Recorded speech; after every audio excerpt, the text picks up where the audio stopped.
19 మంది హత్యలు జరిగాయని మీ గెజెట్ లో వేశారు. కాదనేమో జగన్మోహన్ రెడ్డి గారు చెబుతారు. మీ గెజెట్ తప్పైతే మూసేయండి. వైన్ మాఫియాలు, మైన్ మాఫియాలు, ల్యాండ్ మాఫియాలు, శాండ్ మాఫియాలు, రెడ్ శాండిల్ మాఫియాలు, వీటన్నిటినీ ఒక వ్యవస్థీకరించి అక్రమాలు చేసిన ఘన చరిత్ర గత ప్రభుత్వ నేతలది. రాష్ట్ర రాజధాని నడిబొడ్డున నీరజారావు పోరాటం ఒక దృష్టాంతం. ఎవరు కట్టబెట్టారు? మీ బంధువులు కట్టబెట్టాం. ఎవరో భూమి నీ సొంతానికి ఎలా ఆక్రమిస్తారండి? ముఖ్యమంత్రి సారథ్యంలో ఇవాళ తెలంగాణ సర్వీసులో ఉన్న ఒక పోలీసు ఉన్నతాధికారి శ్యామ్ రెడ్డి అనే ఒక మిత్రుడితో జైలుకి వెళ్లి మంత్రాలు చేశారు. ఒప్పందాలు ఇప్పించి ఏ మంగళకృష్ణని, ఏ ముఖ్యమంత్రిగా ఉన్న రాజశేఖర రెడ్డి గారు సపోర్ట్ చేసి అమాయకుడు పాపం ఆయన ఏదో చేస్తున్నాడని చెబితే బాంబు సూట్ కేసులో అతనికి శిక్ష పడింది. అధ్యక్ష, రాష్ట్రంలో జరిగిన అత్యంత దారుణ పాశవిక రక్త కాండకి దృష్టాంతంగా నేను చెప్పబోతా ఉన్నా. దుబాయ్ దగ్గర నుంచి పులివెందుల దాకా, పులివెందుల నుంచి అనంతపూర్ దాకా వెళ్ళి ఒక గౌరవమైన శాసనసభ్యుడిని పట్టపగలు చంపితే దాని పర్యవసానం ఏమిటి, దాని వెనకమాల ఎవరెవరు ఉన్నారు, ఏ విధంగా జరిగిందని ఎవరైతే మీ మనుషులు చెప్పారు, నేను చెప్పలా. మంగళకృష్ణ కానీ భానుకిరణ కానీ వాళ్ళు చెప్పారు. ఇంటర్నల్గా 10 మంది మరణించారు. అధ్యక్ష, మర్చిపోబాకండి, 10 మంది. పటోళ్ల గోవర్ధన్ రెడ్డి కానీ, మధ్య చెరువు సూరి కానీ, ముద్దు సీను కానీ, లేక బాంబే షూటర్స్ బాలమురళి కానీ 10 మంది హత్యకు గురయ్యారు. ఆఖరికి అజీజ్ని ఆనాటి ముఖ్యమంత్రి ఆర్డర్ ఇచ్చి ఉదయం 6 గంటలకు అరెస్ట్ చేసి తీసుకువెళ్ళి ఆయన ఇచ్చిన ఆదేశాల ప్రకారం సాయంత్రం 6 గంటలకి మర్రి చెన్నారెడ్డి మానవర్ల కేంద్రం దగ్గర షూట్ చేశారు. అధ్యక్ష, ఈ రాష్ట్ర రక్త చరిత్రకి రాజశేఖర రెడ్డి వారసత్వం, రాజారెడ్డి వారసత్వంగా వచ్చి ఇవాళ అసెంబ్లీని కూడా ఈ విధంగా చేయటం దురదృష్టకరం. ఎవరైతే ఈ 10 సంవత్సరాల్లో నేర చరిత్ర చేశారో, ఎలాగ అధికారాన్ని అడ్డు పెట్టుకుని పక్కకు తప్పించారో దాని మీద సమగ్ర విచారణ చేయించమని నేను ముఖ్యమంత్రి గారికి విజ్ఞప్తి చేస్తా ఉన్నా.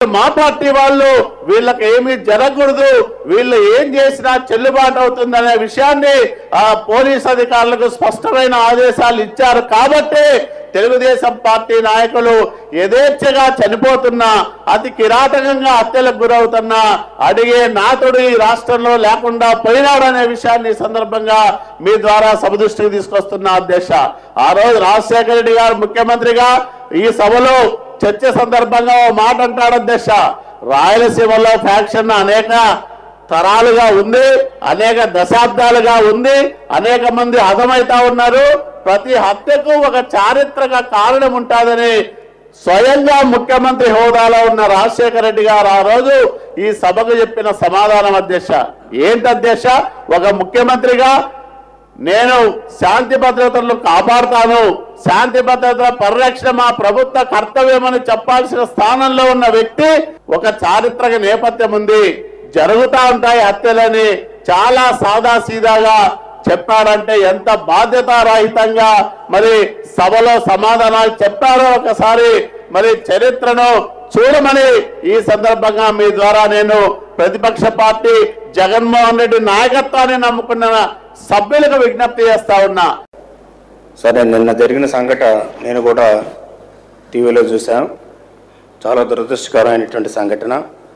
సరే, దాని మీద మనం ప్రొలాంగ్ చేసుకుని పోయే కంటే మన హౌస్లో దాదాపు మీరు ఉన్నారు, నేను ఉన్నా 30 years పైనుంచి ఈ శాసనసభలో ఉన్న అధ్యక్ష. అనేక సందర్భాల్లో స్లిప్ ఆఫ్ ది టంగ్ కూడా ఉంటుంది, కొన్ని సందర్భాల్లో ఇంటెన్షనల్గా మాట్లాడేటువంటి సందర్భాలు కూడా ఉంటాయి, కొన్ని సందర్భాల్లో అనుకోని సందర్భంలో గమ్మును మాట్లాడేటువంటిది అన్పార్లమెంటరీ లాంగ్వేజ్ ఉపయోగించేటువంటి సందర్భం కూడా ఉంటుంది అధ్యక్ష. అటువంటి సందర్భమే ఇది కూడా. దీని మీద ఊరికే మనం ప్రొలాంగ్ చేయడం కూడా బాగుండదు. ఏం చేద్దంటే మనకు ఉండేటువంటి ఎక్స్పీరియన్స్ ప్రకారంగా దాదాపు నేను 30 సంవత్సరాల పైన చూస్తూ ఉంటే ఈవెన్ ముఖ్యమంత్రులు కూడా క్షమాపణ చెప్పారు అధ్యక్ష, స్పీకర్లు కూడా క్షమాపణ చెప్పినవి ఉన్నాయి, ప్రతిపక్ష నాయకులు కూడా క్షమాపణ చెప్పినవి ఉన్నాయి. ఒక మెంబర్ కానీ లేకపోతే ఒక హాఫ్ ఆఫ్ ది సెక్షన్ కానీ అఫెండ్ అయినప్పుడు దానికి సంబంధించిన వరకు కూడా రియాక్ట్ అయితే బాగుంటుంది.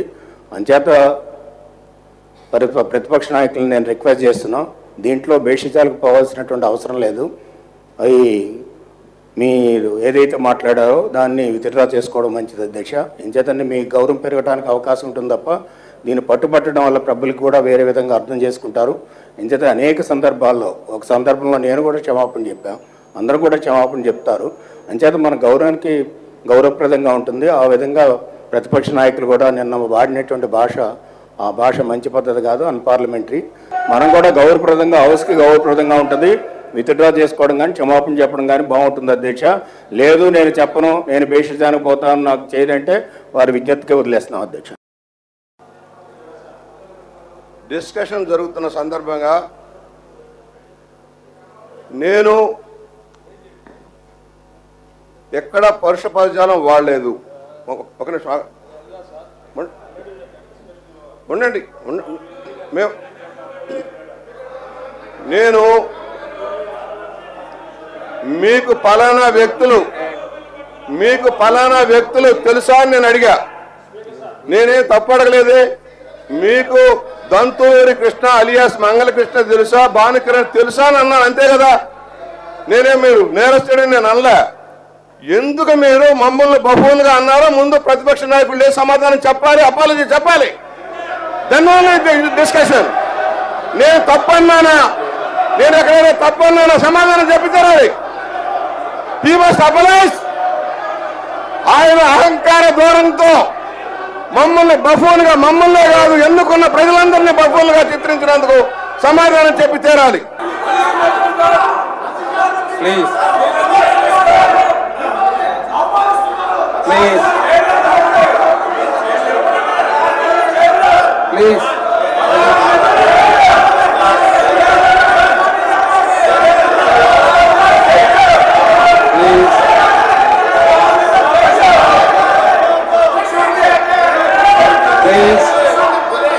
దయచేసి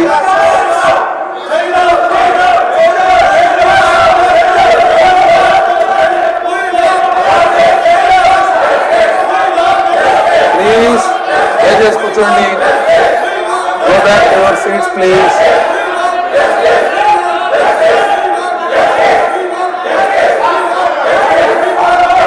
ప్లీజ్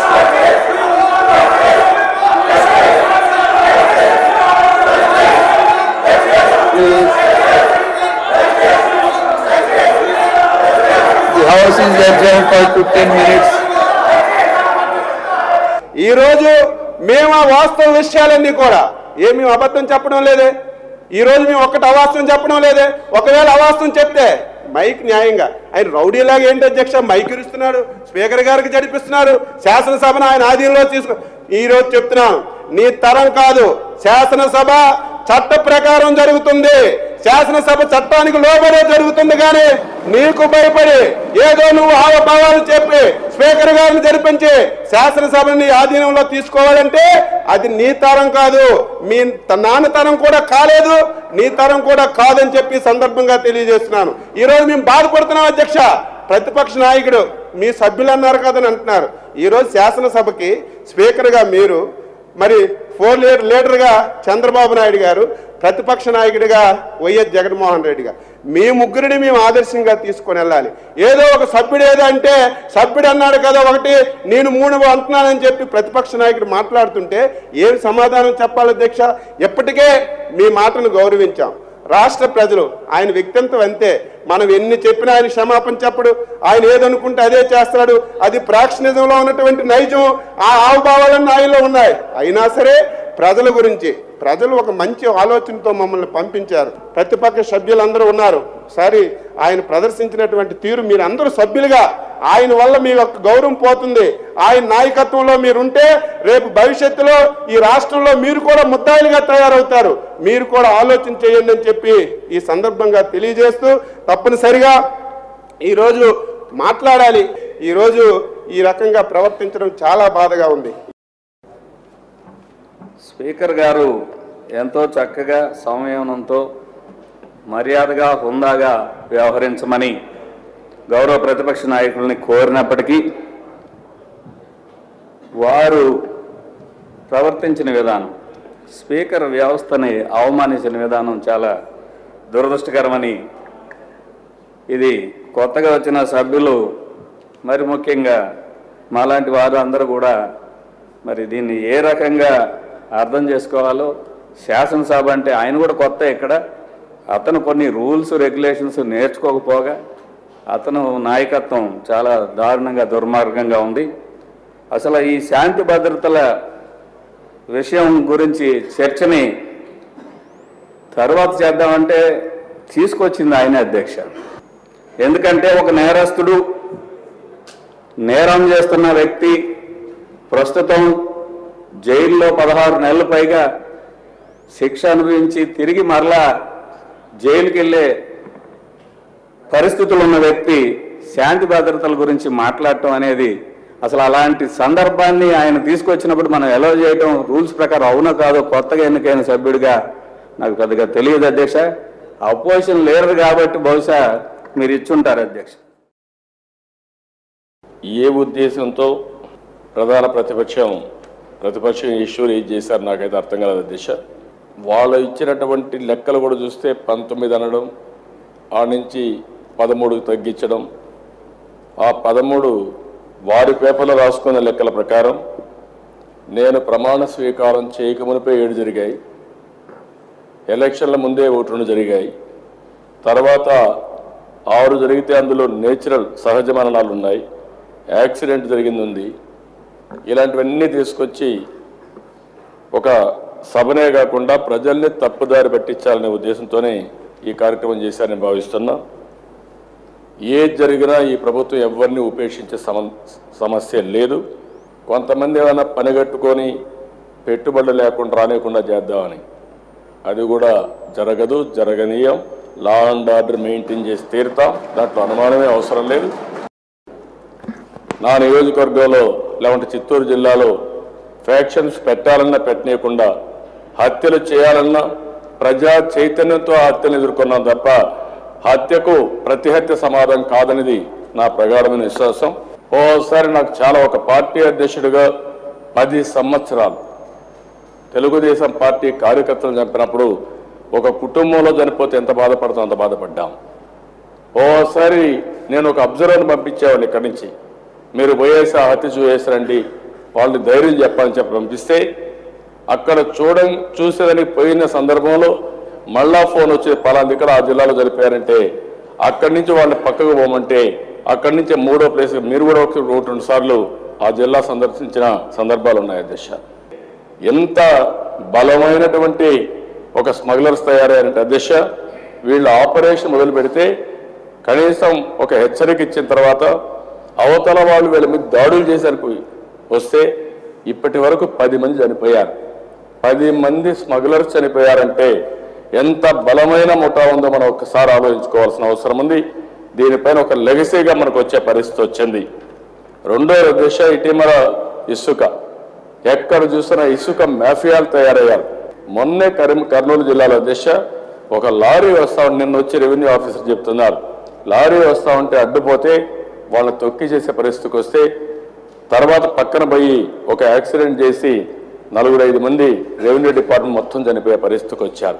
ఇంకో పక్క ల్యాండ్ మాఫియా, ఇప్పుడే చెప్పారు, విపరీతంగా డబ్బులు సంపాదించారు. మామూలు డబ్బులు కాదు, ఎక్కడికక్కడ దోచేసుకోవడం, ఎగరడు వీళ్ళు బోర్డులు పెట్టేయడం, ఇది నాదని దందా పెట్టడం, ప్రైవేట్ సెటిల్మెంట్ చేయడం, ఇవన్నీ చేసే పరిస్థితికి వచ్చారు. మైనింగ్ ఇది ఒక మాఫియాగా తయారైపోయింది. ఈజీ మనీ, డబ్బులు దూకునే పరిస్థితికి వచ్చారు. ఏం చేయాలని అర్థం కాని పరిస్థితి. మైనింగ్ మాఫియా పైన నేను అన్ని రాజకీయ పార్టీలు చర్చిస్తా ఉంటే ఆ మైనింగ్ మాఫియాతో వచ్చి ఇక్కడ హైదరాబాద్లో ప్రెస్ కాన్ఫరెన్స్ పెట్టి తెలుగుదేశం పార్టీని నామరూపాలు లేకుండా చేస్తానని హెచ్చరించే పరిస్థితికి వచ్చాడంటే ప్రజాస్వామ్యం ఎక్కడ పోతుందో అర్థం కాని పరిస్థితి దిశ. అలాంటి థ్రెట్స్ కూడా తెలుగుదేశం పార్టీ అనేకమైన థ్రెట్లు ఫేస్ చేశాం దిశ. అవసరమైతే ప్రత్యేకమైన చట్టాలు తీసుకొస్తాం, ఇన్ఫర్మేషన్ టెక్నాలజీ ఉపయోగించుకుంటాం. ఎవరైనా సరే ఈ రాష్ట్రంలో నేరగాళ్ళనే మాట లేకుండా చేసే బాధ్యత, క్రైమ్ని మాత్రం నేరాలను మాత్రం పూర్తిగా అరికట్టే బాధ్యత తెలుగుదేశం ప్రభుత్వం తీసుకుంటాం. దాంట్లో సందేహం లేదు. క్వశ్చనే అరైజ్ కాదు దిశ. తెలుగుదేశం పార్టీల దిశ అలాంటి వాళ్ళు ఎక్కడా లేరు. కానీ అదే సందర్భంలో దిశ ఏవైతే కొన్ని జిల్లాల్లో వారసత్వంగా వచ్చాయో దాన్ని సమర్థవంతంగా ఎదుర్కోవడానికి కూడా ముందుకు పోవాల్సిన అవసరం ఉంది. ప్రజల ఆస్తులను కాపాడుతాం, మీ మాన ప్రాణాలు కాపాడుతాం. ఈ రాష్ట్రంలో స్వేచ్ఛగా తిరిగే విధంగా లా అండ్ ఆర్డర్ ఎస్టాబ్లిష్ చేసే బాధ్యత తెలుగుదేశం ప్రభుత్వం తీసుకుంటాం. దాంట్లో డౌటే లేదు అధ్యక్ష. ఎవరైనా పెట్టుబడులు పెట్టాలంటే, వాళ్ళు ఇక్కడికి రావాలంటే పూర్తిగా వాళ్ళు ఆలోచించేది ఈ రాష్ట్రంలో లా అండ్ ఆర్డర్ ఉంటుందా, మేము పెట్టిన పెట్టుబడికి ఏమైనా ఇబ్బంది ఉంటుందా, లేకపోతే మేము పెట్టుబడులు పెడితే ఇక్కడ గొడవలు ఉంటాయని ఆలోచిస్తారు అధ్యక్ష. అలాంటి వారికి ఒక భరోసా ఇవ్వాల్సిన అవసరం ఉంది. లా అండ్ ఆర్డర్ మెయింటైన్ చేయాలి. లా అండ్ ఆర్డర్లో ఎవరు అడ్డం వచ్చినా, ఎంత పెద్దవాళ్ళు వచ్చినా చట్టం దాని పని చేస్తుంది తప్ప ఏ మాత్రం రాజీ ఉండదు. అది మాత్రం చాలా స్పష్టంగా మీకు అందరికీ హామీ ఇస్తున్నాను అధ్యక్ష.